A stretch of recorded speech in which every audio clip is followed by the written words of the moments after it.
Ses œuvres sont reconnaissables parmi des milliers parce que oui, au fil des années, il a su imposer son style unique et impressionnant sur la scène artistique en Afrique et plus particulièrement au Cameroun. Tous ceux qui le connaissent le qualifient d'auteur prolifique au dessin marqué par l'anatomie prononcée. Auteur de plusieurs bandes dessinées à succès, il représente aujourd'hui une icône du dessin et une véritable source d'inspiration pour les passionnés des arts visuels. Mesdames et messieurs, nous avons la chance, mieux le privilège, de recevoir sur Gilartiste TV Georges Pandy, le sensei de la BD camerounaise, l'artiste d'exception. Bienvenue à tous.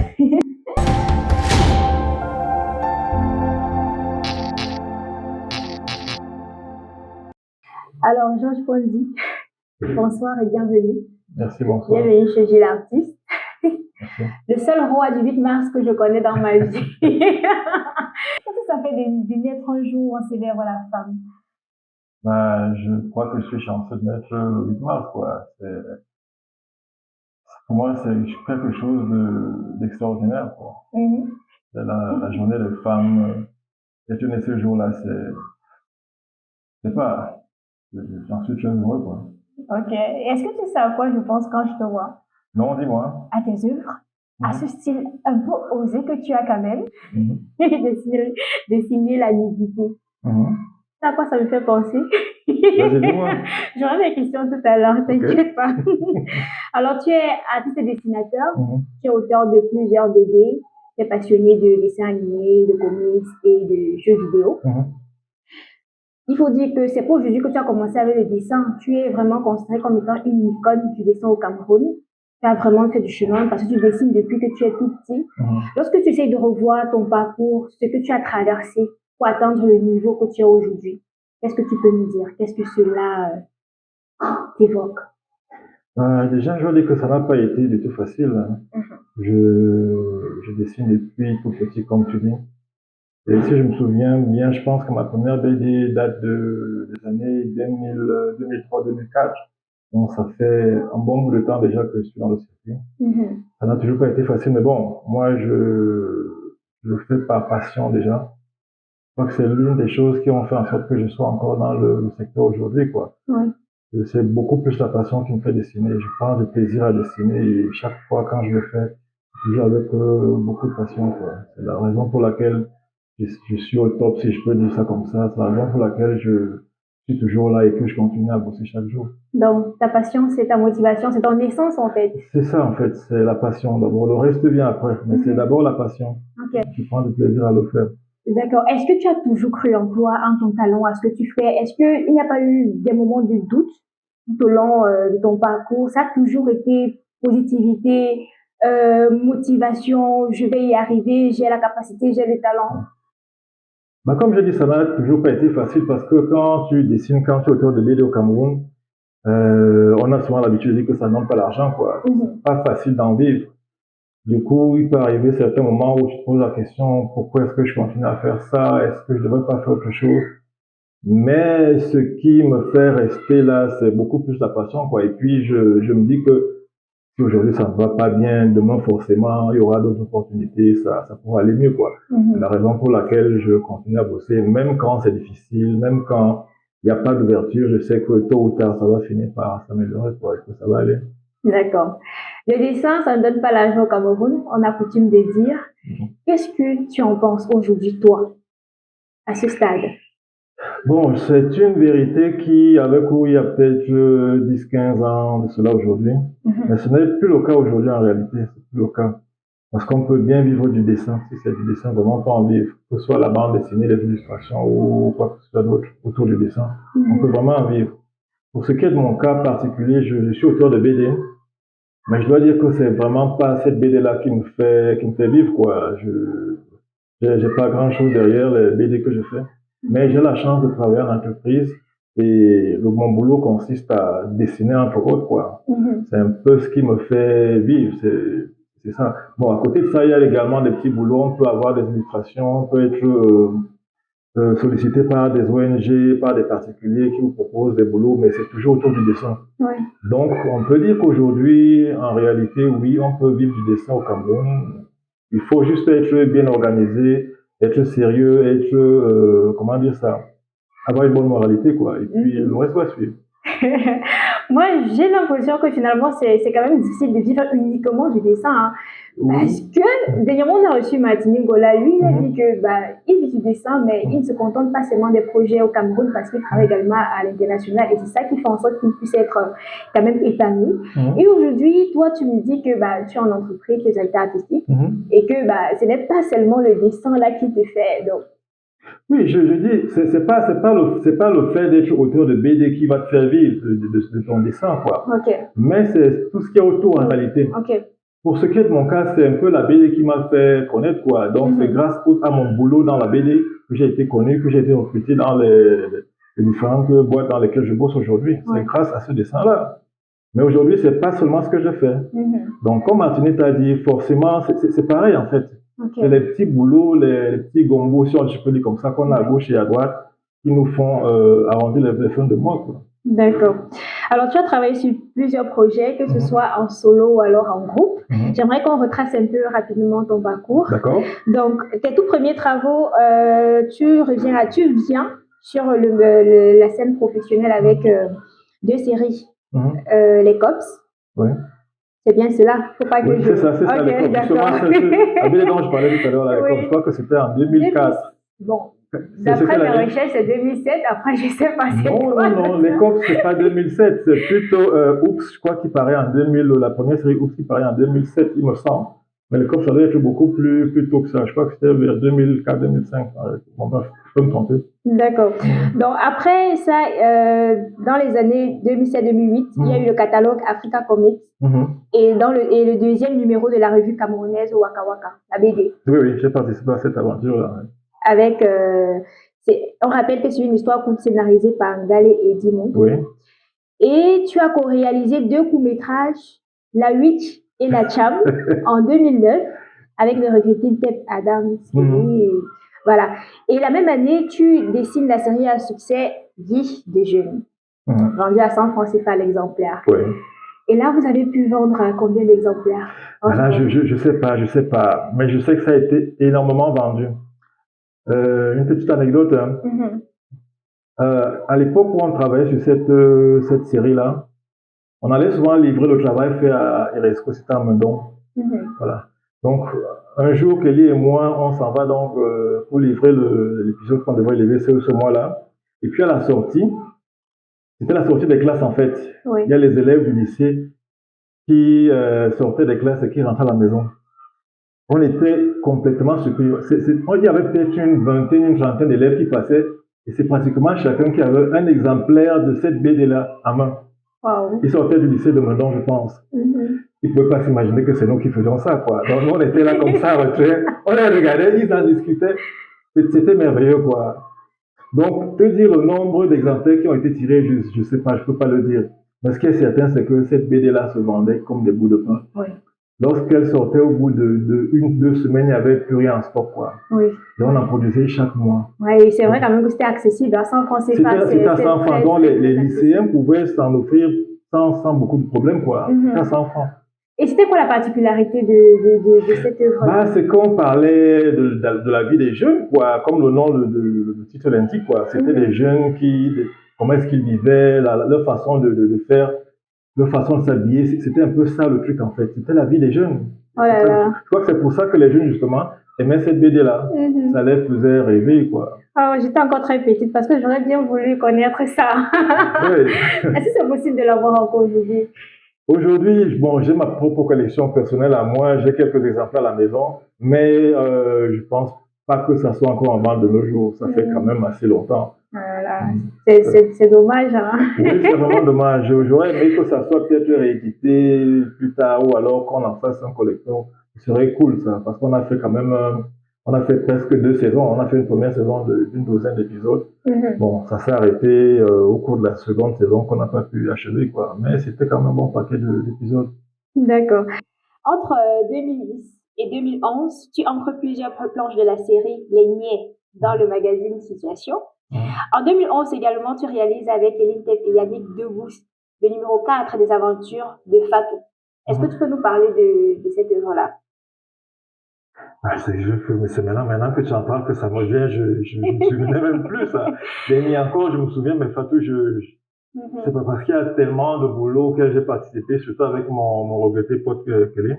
Mais l'année, je sais bien, je me rappelle bien, c'était une BD qui parlait de deux policiers, quoi. Je sais qu'il y avait un mince, il y avait un autre plus gros. C'était enfin, il y en avait qui étaient un peu plus verrés que l'autre. Mais je me souviens plus trop bien de la trame, en fait, de là. Je sais que je travaillais dessus. Kelly faisait les crayonnés, moi je faisais l'ancrage et les textes. Ouais, on en a fait quelques planches quand même, oui, pour le magazine. D'accord. Ouais. C'est un travail pour le compte d'une ONG? Probablement, oui. Je pense bien. Hein. De 2010 à 2012, avec le collectif A3, tu participes à l'aventure magazine Bichakala, dans lequel tu proposes la série 3 heures chrono et fiction. Oui, Bichakala, c'était également, c'est l'un des magazines qui m'a fait vraiment connaître, quoi. Parce que déjà, je participais dans un collectif, A3, qui était un collectif de plusieurs dessinateurs de Yaoundé à l'époque. J'étais parmi les plus célèbres, en fait. Il y avait des gars comme Bengono, Notaire, BG. Et Kelly et moi, on était un peu les deux nouveaux de l'histoire, quoi. Et on est venu se greffer à ce groupe-là. On a pu évoluer grâce à eux, quoi. Parce qu'on est venu avec un style assez particulier qui était un peu plus proche du comics. Alors que les autres avaient un style beaucoup plus, comment dire ça, peut-être franco-belge, alors un style plus africain. Mais nous, on a apporté notre touche particulière. Et c'est un peu ce qui fait qu'on était un peu les stars de cette BD-là, quoi.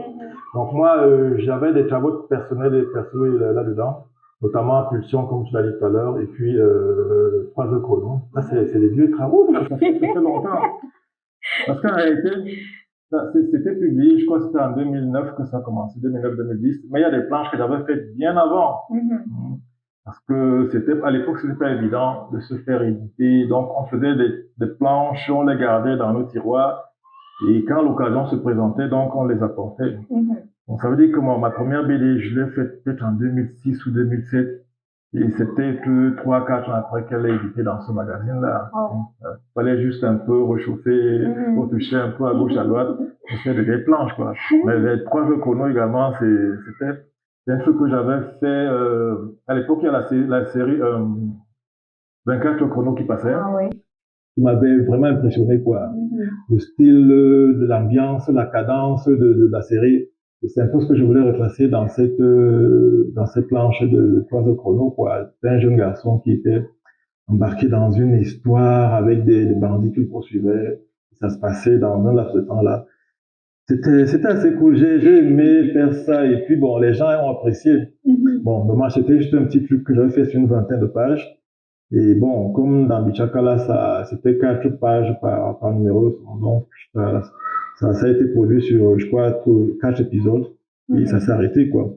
C'est après ça, justement, c'est après cette idée-là que j'ai créé Cathy. Oui, justement, en 2012, voilà. Là. La cellule antiterroriste de Yaoundé. En fait, je me demande toujours d'où est venue cette inspiration, cette idée-là.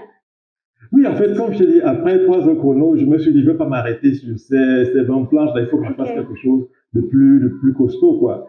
D'où l'idée de Cathy. Cathy qui est la cellule antiterroriste de Yaoundé. Et l'héroïne, c'est une femme qui s'appelle Jackie Wabo, un peu c'est un petit rapport avec le héros de la série Jaguar, quoi. Donc pour moi, c'était Jackie Wabo qui serait l'héroïne, une femme en plus. Donc c'était merveilleux, quoi. Donc je me suis lancé dans cette BD-là, je crois que c'était dans les années 2012, hein, il me semble. 2012. Voilà, 2012. Et que représente ce projet-là pour toi, Cathy? Est-ce le meilleur de tous tes projets? Oui, je vais dire que jusqu'à présent, même sur la durée déjà, c'est le projet sur lequel je bosse depuis très longtemps, parce que jusqu'à présent, je travaille encore dessus.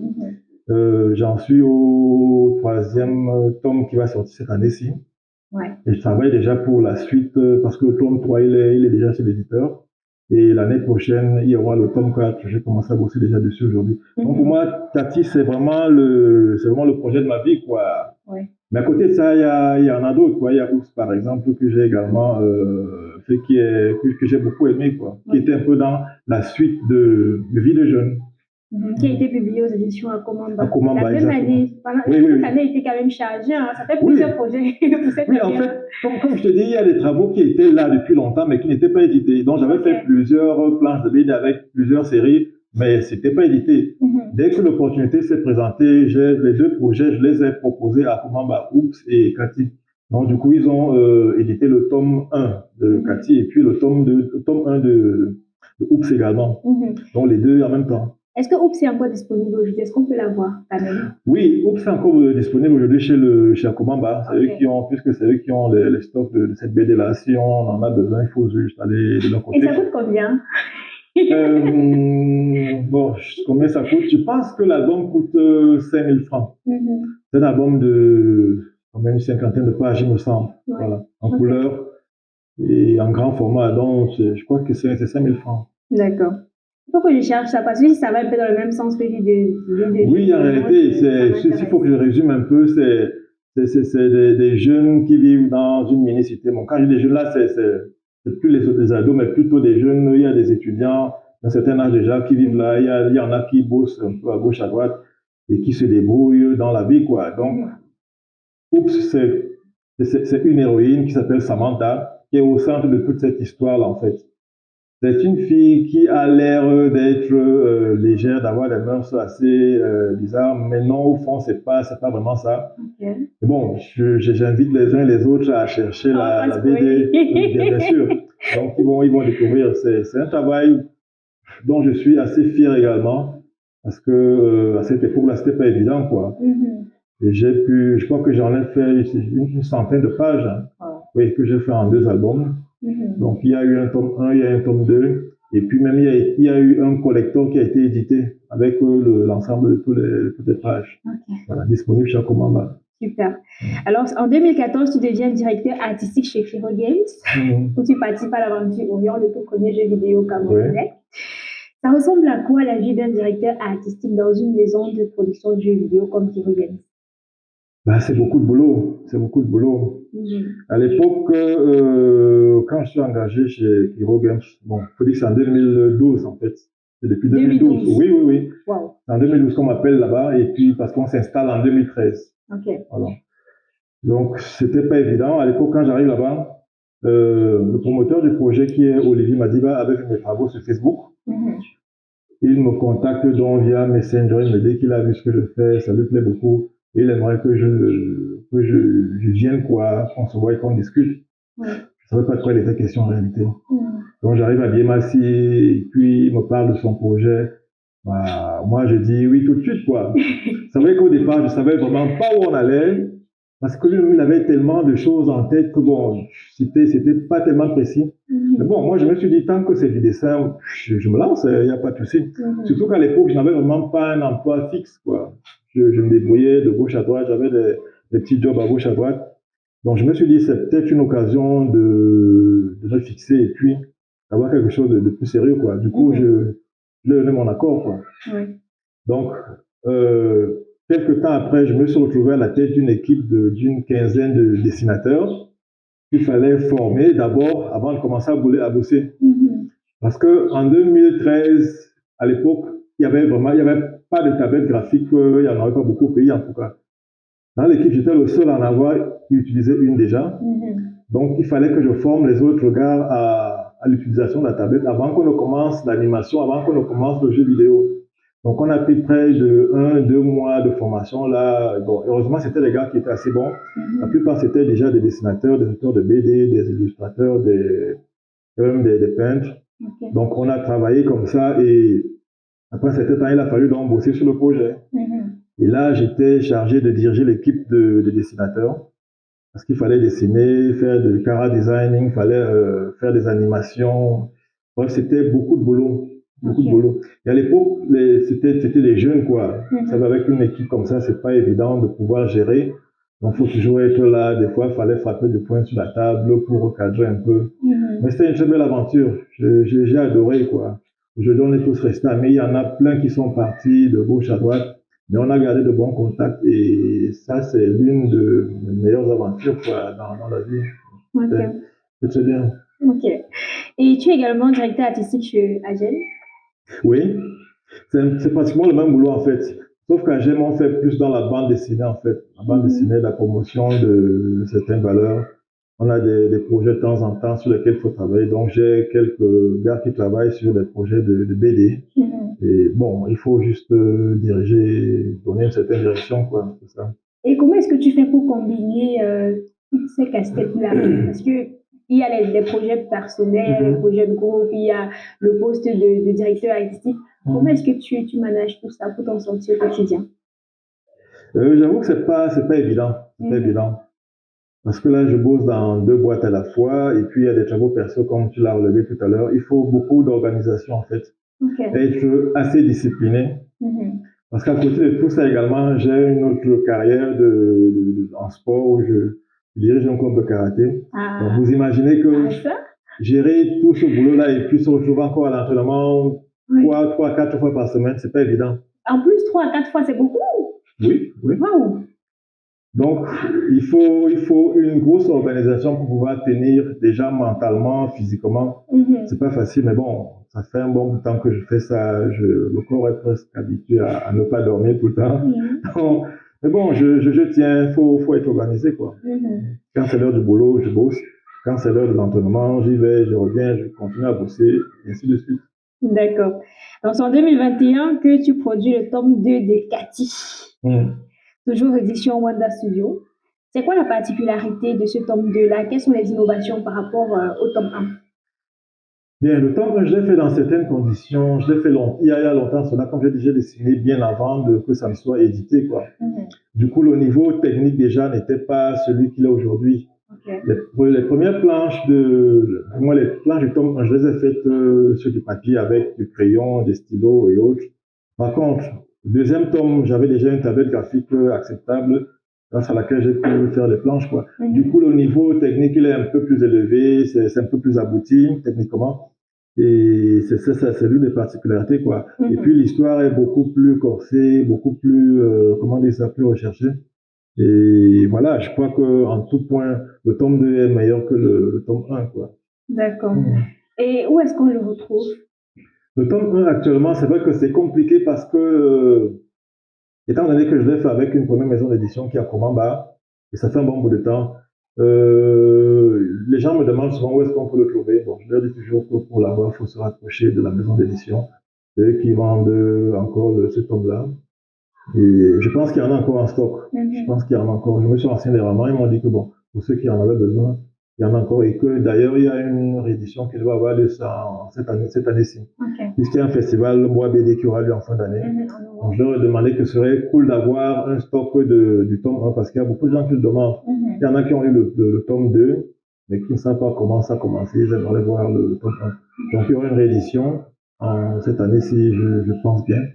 Et tout le monde pourra avoir le tome 1 en plus du tome 2, quoi, et du tome 3.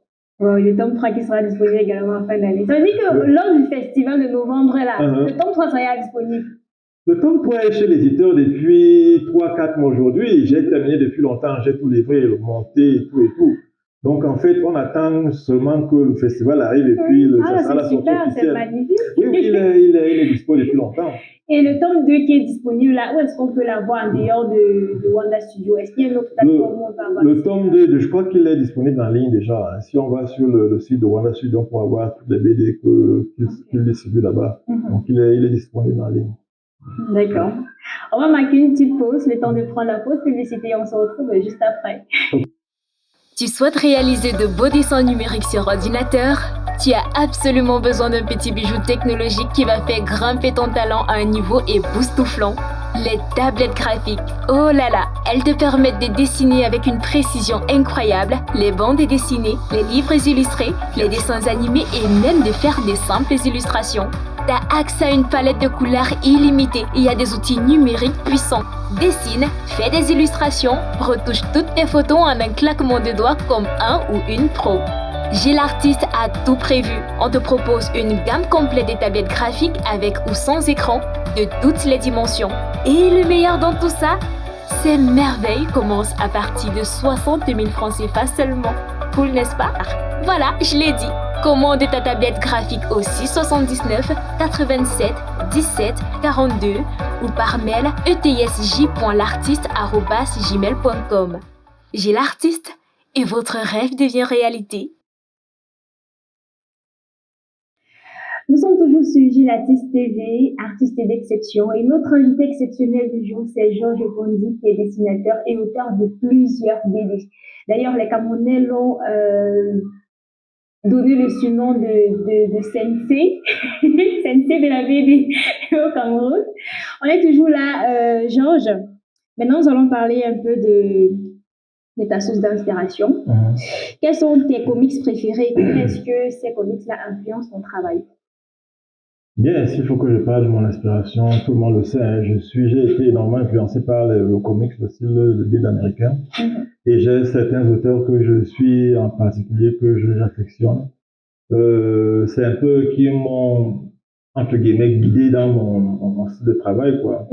Donc, il y en a, je peux citer Jim Lee, Joey Madureira, bref, il y en a plein, quoi. C'est un peu ça ma source d'inspiration. Sinon,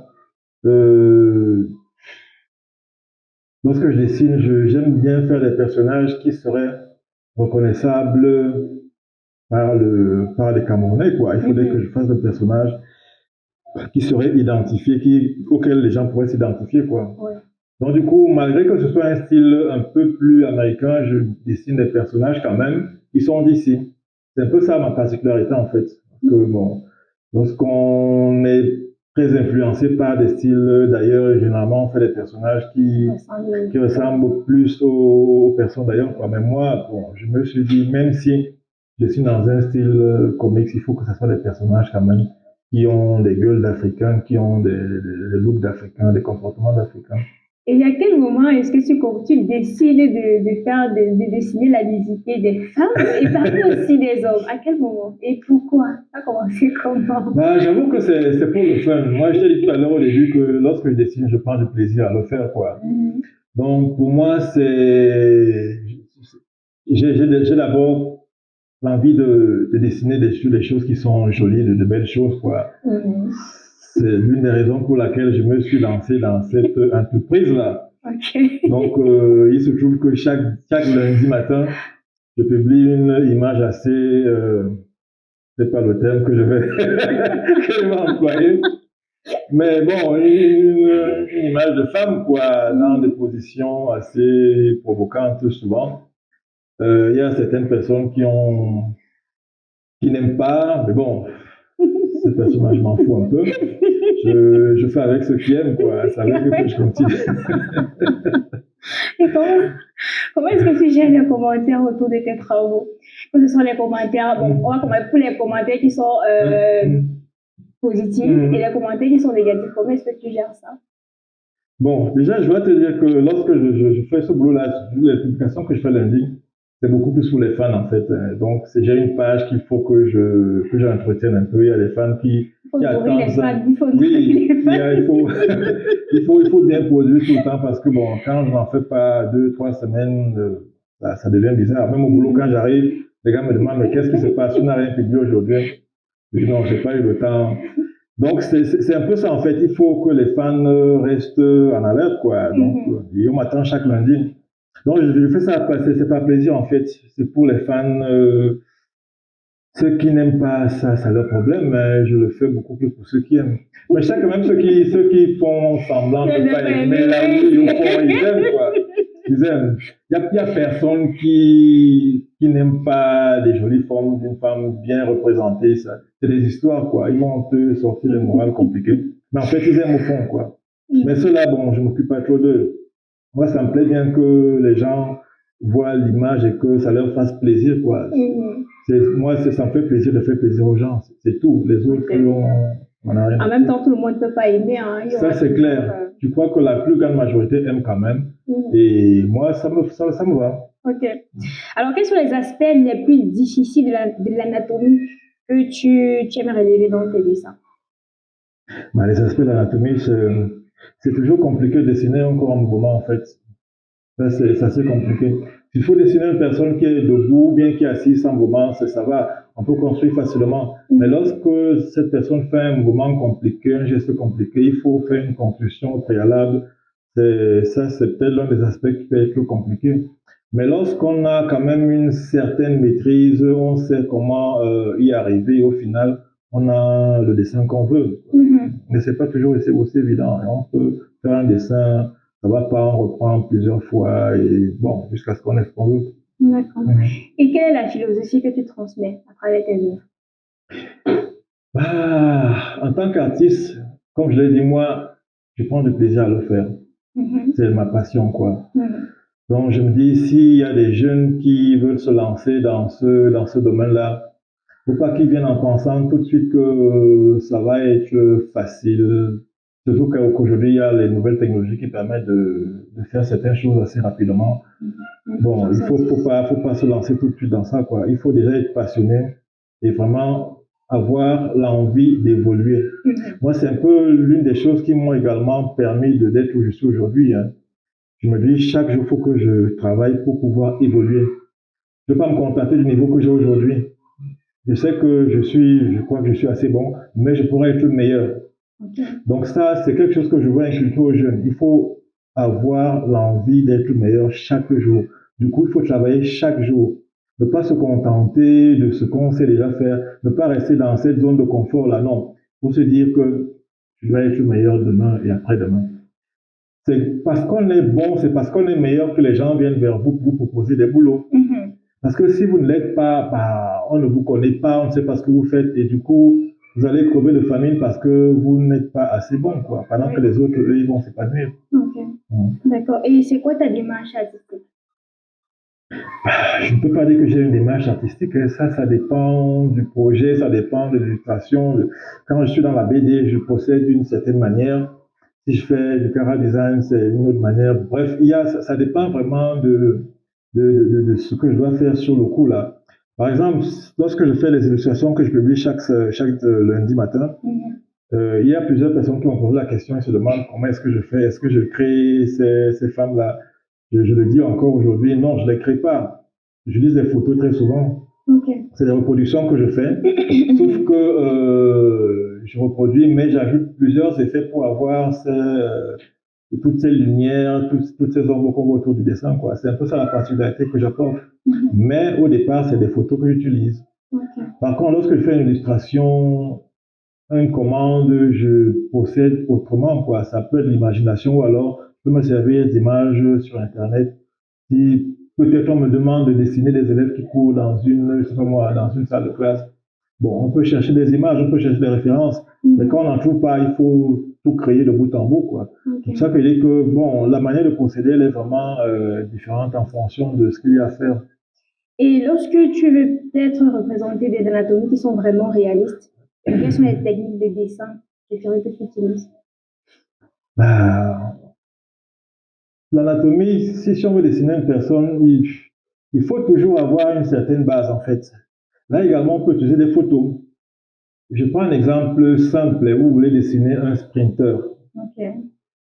Le mieux, ce serait d'avoir des photos de sprinter. Aujourd'hui, on a Google, on peut trouver toutes sortes d'images. Vous cherchez une photo de sprinter, vous allez forcément trouver peut-être la pose qui vous convient, l'angle de vue qui vous convient, et puis vous pouvez soit reproduire, soit essayer de faire une construction autour de ce personnage-là. Voilà. D'accord. Alors, que penses-tu des arts visuels au Cameroun et quelle place occupe le dessin dans ce domaine-là, ce grand domaine des arts visuels? Le dessin, il est à la base de tout, hein. De tout, que ce soit en architecture, que ce soit en design, on commence toujours par le dessin. Et du coup, aujourd'hui, les gens ont peur, ils se disent que bon, il y a l'IA qui arrive, les dessinateurs vont disparaître. Moi, je dis non, quoi. On aura toujours notre mot à dire. Quel que soit le boulot, on va toujours faire appel à nous, quoi. Donc, que ce soit pour le dessin animé, que ce soit pour le film, on aura toujours besoin de dessinateurs, on va toujours bosser. Il n'y a pas à trembler par rapport à ça, quoi. Ok, y a-t-il des dessinateurs camerounais qui t'impressionnent? Bon, je ne vais pas dire qu'ils m'impressionnent, quoi. Il y en a que j'apprécie bien. Oui. Il y en a que j'apprécie bien. Il y a Martin Ngola, dont vous avez parlé tout à l'heure, qui est extrêmement bon, dont j'aime beaucoup le boulot. Il y a Showbiz qui est à Douala, un ami qui travaille également très bien. Et ça, c'est les quelques-uns que j'apprécie vraiment. Je les suis assez bien et ils font du bon boulot, quoi. D'accord. Et quelle est la plus grande leçon que tu as apprise en tant qu'acteur de bande dessinée tout au long de ta carrière jusqu'au jugé là? Pour la persévérance, en fait, persévérance. Parce que c'est pas toujours rose tout le temps, c'est pas toujours facile, mais il faut se dire que au bout il y aura la récompense, quoi. Donc, faut pas lâcher, travailler tout le temps, même quand ça a l'air mort, faut pas abandonner, faut persévérer. Un jour, ça va finir par produire. La persévérance, c'est le mot qu'on va retenir. C'est ça. Et c'est le mot qu'on va transmettre également à tous ceux-là qui se lancent dans le domaine du dessin aujourd'hui. D'accord. Donc, on va passer à la deuxième phase. Ce sera une surprise pour lui. on va créer les conditions nécessaires. En fait, c'est une phase simple aussi. Je vais te donner 3 mots. Tu vas fermer les yeux. Et en fonction du mot, tu vas nous dire ce que t'évoque ce mot-là, ton ressenti par rapport à ce mot, ce que ce mot-là représente pour toi. C'est tout simplement ça. D'accord. Je suis obligé de fermer les yeux. Oui. Je peux les garder ouverts, je peux me concentrer tant. C'est le principe pour fermer. D'accord. C'est comme tu es en train de faire de la méditation. Là, je te retrouve vraiment avec toi-même. Je me mets dans une position de méditation ou alors. Si tu veux, c'est comme tu veux. Ok, c'est tout de suite. Voilà. Le premier mot, la liberté. Que représente la liberté pour toi? La liberté, faire tout ce qu'on veut, quand on veut, sans emmerder personne. La précision vaut la peine. La mort. La mort, c'est la fin de tout, quoi. On n'emmerde plus personne et puis surtout, on se fait plus emmerder. Genre, c'est une bonne chose ou bien? Tant qu'on n'y est pas, on ne peut pas savoir. C'est peut-être une bonne chose ou pas. Mais bon, ce qui est certain, c'est qu'on se fait plus chier. On a carrément l'impression que... Ok, on va garder les yeux fermés, on va continuer parce que... Ok, on peut continuer. Continuons. La femme. La femme, c'est la maman de l'humanité, quoi. Sans elle, rien n'est possible. Waouh, merci. Ok, c'est bon, tu peux ouvrir les yeux. C'était comment? C'était bien. Ok, Georges. Ça dit que la mort, c'est quoi? J'ai dit que quand on meurt, c'est la fin de tout, quoi. Il n'y a plus rien. On emmerde et puis on n'emmerde plus personne et puis surtout, on se fait pas emmerder, quoi. On est à l'aise, quoi. Carrément. Oui. Genre, lorsqu'on vit là, ce sont les problèmes. Mais on vit pour résoudre des problèmes. L'école, déjà, tu pars à l'école, tu commences par les problèmes. Oui. Dès le départ, la maternelle, on commence à apprendre à résoudre les problèmes. Oui. Donc, toute la vie, c'est les problèmes qu'il faut résoudre. Ah non, mais il n'y a pas que les problèmes. Oui, de l'autre côté, il y a également de bonnes choses qu'on fait de temps en temps. Mais la plupart du temps, c'est les problèmes. Parce que même quand tu t'engages dans de bonnes choses, au final, ça tourne au vinaigre, puis il faut résoudre les problèmes. Donc, du coup, la vie, c'est une succession de problèmes qu'il faut résoudre. Et on se fait chier. Carrément. Du coup, lorsqu'on est mort et enterré, on est tranquille, quoi. Il n'y a plus rien. C'est bon. C'est ceux qui vont rester, qui vont pleurer. Mais toi, quand tu es couché là-bas, je crois que tu es à l'aise, quoi. Tu te fais plus chier. Ouais, non, sur ce plan, quand même, tu m'as surpris. Je ne m'attendais pas du tout à une réponse pareille. Moi, je dis les choses comme je les sens, quoi. Parce que pour quelqu'un qui a déjà perdu des personnes proches, on aurait tendance à dire non, vraiment, la mort, c'est douloureux. La mort, c'est une épreuve quand même qui fait mal et tout. Oui, vu dans ce sens-là, oui. Moi, j'ai perdu mes parents, j'ai perdu plein de proches. Ouais. Et aujourd'hui, j'ai souvent du mal à le dire, je suis presque insensible, quoi. Donc, quand quelqu'un tombe et meurt, je dis, bon, ça va, il est parti. Parce que j'ai eu bien mal à cause de la mort, quoi. Donc, aujourd'hui, je prends ça pour ce que c'est. Et puis, ça va, basta. J'attends mon tour tranquillement. Ok. D'accord, c'est compris. Donc, à présent, on va passer à la phase de dessin. Tu vas faire une illustration, un dessin de ton choix. Une fille ou un homme? Ça dépend de toi. Sauf que... Même un fruit, hein, moi. Ça dépend vraiment. Sauf que l'œuvre sera dédicacée à Gilatis. Donc, nous, on va garder ça comme étant un souvenir. Bon, il n'y a pas de souci. Du passage de... Si j'ai mes doigts d'auteur derrière ça, moi, ça ne me dérange pas. Ok. Donc, la phase de descente, tu as 10 minutes, hein, pas plus, pas moins. 10 minutes. 10 minutes. Même si ce n'est pas terminé, on arrête. On fait avec. Ça me va. Ok, super. C'est parti.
Georges, Oui. tu as été rapide, tu as fini avant 10 minutes. Oui, c'était juste un visage qu'il fallait faire, quoi. Je voulais pas. Normalement, quand tu n'as pas beaucoup de temps, ne cherche pas à faire un truc compliqué. Hein. Un visage juste au niveau du buste, ça va, ça. Non, mais tu as vraiment été. On dirait vraiment que l'ADN du dessin coule dans tes veines parce qu'une autre personne, pour réaliser ce même dessin, aurait pu prendre un peu plus de temps. Bah, c'est 20 ans d'expérience, qu'est-ce que tu veux? Ah, voilà, la force de l'expérience. Oui. Ok. Et puis la tablette est très bonne. En fait, le stylet glisse dessus, ça va très vite. Ouais, je crois les tablettes de Gilles Artiste. D'ailleurs, on voit une très belle tablette. Chapeau, parce que elle est vraiment bonne. Alors, qu'est-ce que tu as dessiné? Est-ce que tu peux nous présenter ton œuvre? Bah, c'est juste un visage d'un personnage quelconque que j'ai dessiné comme ça. J'ai rien préparé en fait. Donc ça, c'est facile à faire quoi. Donc c'est juste un personnage quelconque. Un personnage imaginaire. Oui, bien sûr. Ok. Sauf s'il ressemble à quelqu'un que tu connais. Moi, non, moi je ne le connais pas du tout. Pas du tout. Ok, d'accord. Merci beaucoup pour cette œuvre-là. À chaque fois qu'on va regarder ce dessin, on va directement penser à toi. C'est un très bon souvenir. C'est bien. Oh, les bonnes choses finissent malheureusement. Ou heureusement. Ou heureusement, ça passe pas. à quelque chose moi, de meilleur. Moi, je pourrais rester ici, là, par exemple, si tu veux, j'ai pas de problème. Hein. Moi, je vais rentrer chez moi. Oui, c'est clair. D'accord. Je ne vais pas te retenir plus longtemps, rassure toi, maman. J'ai été très heureuse d'être à ta compagnie, en ta compagnie. Voilà, sujet l'artiste TV.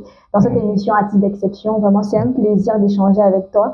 Merci beaucoup d'avoir accepté notre invitation. Mais avant de partir, hein, on va quand même ton actualité. C'est vrai que d'ici novembre, à la fin d'année, on aura le tome 3 de Cathy. Est-ce qu'il y a autre chose qui arrive? Bon, disons que comme tu as dit, c'est vraiment la grosse actualité en cette fin d'année. Il y a le tome 3 de Cathy qui va être produit, je crois, au mois de novembre, au cours du festival Moi BD, qui est aussi l'une des grosses actualités de la fin d'année. Donc, à ce festival, je vais participer forcément. J'aurai un atelier, j'aurai des séances de dédicaces, et bon, plein d'autres activités forcément. Donc, ça, c'est vraiment l'une des grosses actualités dont on peut parler actuellement là, pour la fin de cette année, en fait. Et tu continues avec la production déjà du tome 4? Oui, disons que là maintenant, puisque je suis allé dans l'optique de produire un tome par an, bon, puisque le tome 3 c'est bon, j'ai commencé déjà à bosser sur le tome 4, donc je crois que d'ici le mois prochain, je vais commencer à dessiner vraiment parce que j'ai déjà fait le storyboard, il est terminé. Je suis ensuite à l'étape de recherche graphique pour le moment. Dès que j'ai terminé avec ça, j'entame le dessin et j'imagine que d'ici juin, juillet 2004, je serai prêt avec le tome 4. Ok, d'accord, super, beaucoup de courage. Merci bien. Où est-ce qu'on te retrouve sur les réseaux sociaux? Bah, vous tapez sur Pondy Georges ou que ce soit, vous me trouvez quoi. Facebook, Instagram, même TikTok. Facebook, non, pas TikTok, j'ai pas le temps pour ça. Pas TikTok. Voilà. J'ai vraiment pas le temps. Déjà, Facebook, c'est pas évident de produire tout le temps. Donc, TikTok, non. Ça demande beaucoup d'investissement. Instagram quand même. Instagram, oui, j'ai un compte Instagram. Non. Ok. Donc, Facebook et Instagram. Oui. Instagram. Ok. Maintenant, vous m'avez à toute heure. Ok, d'accord, super. À toute heure. Je suis ouvert jusqu'à une certaine heure quand même. Ce n'est plus à toute heure. À un moment donné, il faut fermer la boutique, tu vois. Ok.